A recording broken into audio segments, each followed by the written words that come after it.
There was a boy who went to Vietnam to fight.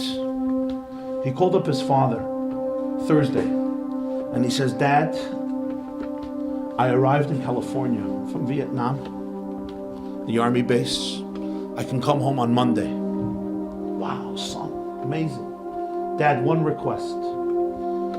My best friend in my platoon, he stepped on a mine. He lost an arm. He lost 2 legs. He has no family. We're best friends. Can I bring him home with me? Take care of him." Father says, "Son, that would be a big mistake. You know, we're going to be nice to him on the outside, but inside we're going to resent him. He's going to make our lives miserable. It's not going to be easy. It's going to be very difficult." He says, "Dad, I promise you, you're going to love this boy. He is the sweetest, brightest, most charming kid in the world. You're going to love him." He says, "Son, I don't have a doubt that I'm going to love him. But internally, I'm going to hate him.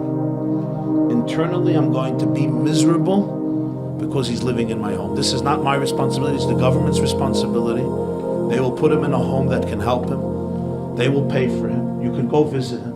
We don't want such a person in our home. It's really not going to work. Your mother and your father are going to despise it. I'm telling you the truth."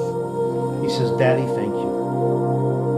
Hung up the phone. So that Sunday, the father gets a call. It was the police.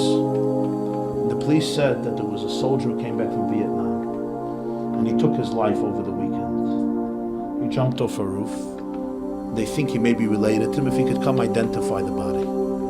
So he came and he identified the body. It was his son. And he saw that his son was missing the arm and the 2 legs. His son was not talking about his best friend. He was talking about himself. This is a story someone sent to me.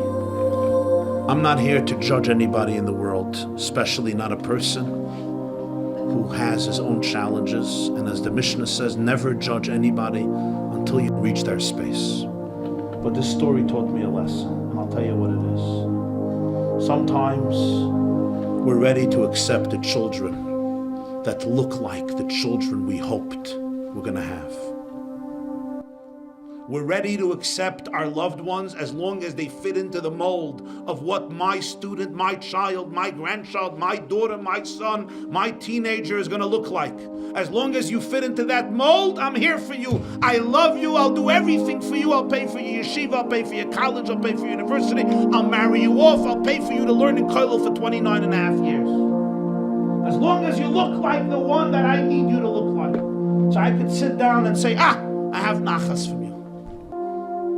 The moment my child looks different, the moment my child is on a different journey, suddenly the worst in us comes out. I have no space for you. Some parents will throw their children out of their homes. Some parents will keep their children in their homes, but they will resent them and they will have only a negative attitude towards them. But there comes a time in your life when I say to you, ask not what your child can do for you. Ask what you can do for your child. And ask not how everything fits into your picture or my picture. My question has to be, how do I transcend my comfort zones and say, I'm going to be here for you?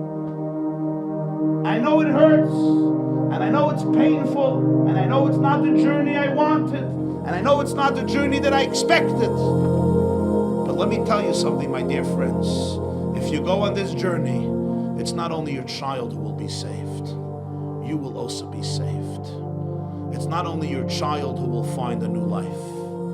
As hard as it is to believe, you will also discover a part of yourself and a part of God that you never knew